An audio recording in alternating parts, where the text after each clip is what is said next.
पूरी दुनिया में शादी की तकरीब हर मज़हब और सकाफ़त में अलग अलग अंदाज में मनाई जाती है। लेकिन दुनिया में कुछ लोग ऐसे भी हैं जो इस पाक रस्म को शरारती अंसर के रंग में डालकर इस रस्म को एक नापाक रस्म बना देते हैं। इस वीडियो में हम आपको इस दुनिया की सबसे मक्कार कौम यहूदियों की शादी के बारे में बताने वाले हैं। यह लोग अपनी शादियों में कौन से शर्मनाक काम करते हैं। आप यकीन नहीं करोगे कि यहूदी इसराइल में सबके सामने अपनी खूनी रिश्तों के साथ किस तरह शादियां करते हैं। दुनिया में यहूदी वह कौम है जिसने अपने ही मज़हब में अपनी मर्ज़ी की ऐसी तब्दीलियां की है कि जिनसे खुद बहुत सारे यहूदी भी नावाकिफ़ है। और तौरात में भी ऐसी तब्दीलियां की गई जिनका मकसद यहूदियों को मुक़द्दस सरज़मीन फ़लस्तीन में आबाद करना था। यहूदी शायद वह वाहिद कौम है जो अपने कौम वासियों के अलावा किसी और कौम में शादियां नहीं करते, और यह इसलिए ताकि इनकी नस्ल बढ़ सके और यह अपने खुद के बनाए हुए मज़हब को और वसी कर सके। लेकिन इनकी शादियां उसके बिल्कुल बरअक्स होती है जिनके बारे में तौरात में अहकाम इलाही मौजूद है। इनके खुद के बनाए हुए मज़हब में एक यहूदी आदमी अपनी भतीजी या भतीजे से शादी कर सकता है, लेकिन इनके मज़हब में यह बिल्कुल मना है कि यहूदी औरत अपने भाई के बेटे या अपनी बहन के बेटे से शादी करे। इनकी शादी की तकरीब में दुल्हन अपने पूरे जिस्म को छुपाती है, यहाँ तक कि अपने चेहरे को भी पूरा छुपा लेती है ताकि तकरीब में मौजूद मेहमान उनकी दुल्हनों को ना देख सकें और ना ये जान सकें कि ये कौन है। इनका रबी इनको दुआएं देता है, और यह सब यहूदियों के उन ख़ानदानों में ज़्यादा है जो अपने मज़हब की तालीमात पर सख्ती से अमल करते हैं। यहूदियों का मानना है कि एक 13 साला लड़का और एक 13 साला लड़की भी शादी कर सकते हैं, लेकिन आज के दौर में इस मामले में तरामीम की गई है और अब इनका मानना है कि 12 साल का लड़का और लड़की भी शादी कर सकते हैं। इनका सबसे शर्मनाक अकीदा यह है कि एक मर्द दूसरे से और एक औरत दूसरी औरत से शादी कर सकती है, जिसे हम लोग हमजिन्स परस्तों की शादी कहते हैं, और जिस अकीदे को यह लोग आज दुनिया के कोने कोने में फैला रहे हैं। लेकिन इनमें ऐसे भी यहूदी हैं जो इस हमजिन्स परस्ती शादियों के ख़िलाफ़ है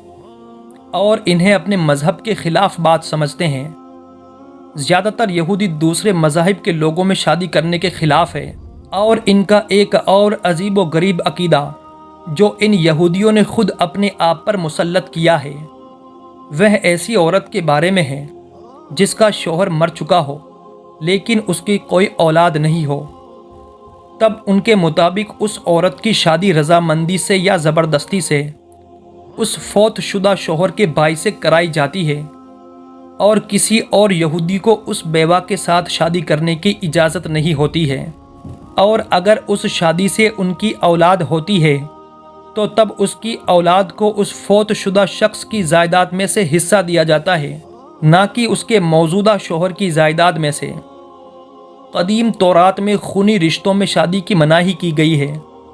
लेकिन इस मौजूदा यहूदी मज़हब में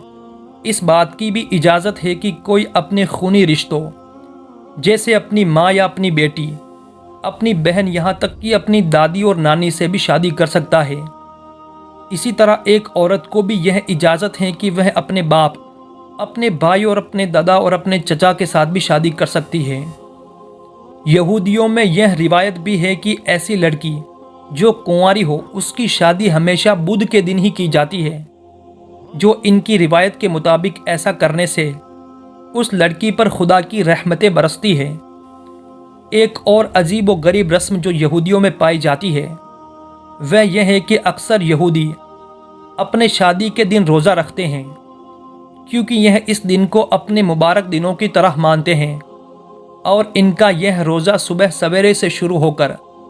शादी की तकरीब के इख्तिताम यानी अंत तक होता है, जिसके बाद दुल्हा और दुल्हन इकट्ठे खाना खाते हैं, क्योंकि इनके अकीदे के मुताबिक ان کی شادی تب تک نہیں ہوتی جب تک یہ روزہ رکھ کر اکٹھے کھانا نہ کھا لے، اور ایسا کرنے سے ان کے تمام گناہ ختم ہو جاتے ہیں۔ جس کے بعد دلہن اپنے دولہے کے گرد 3 یا 7 بار گول گول گھومتی ہے، اور ان کے عقیدے کے مطابق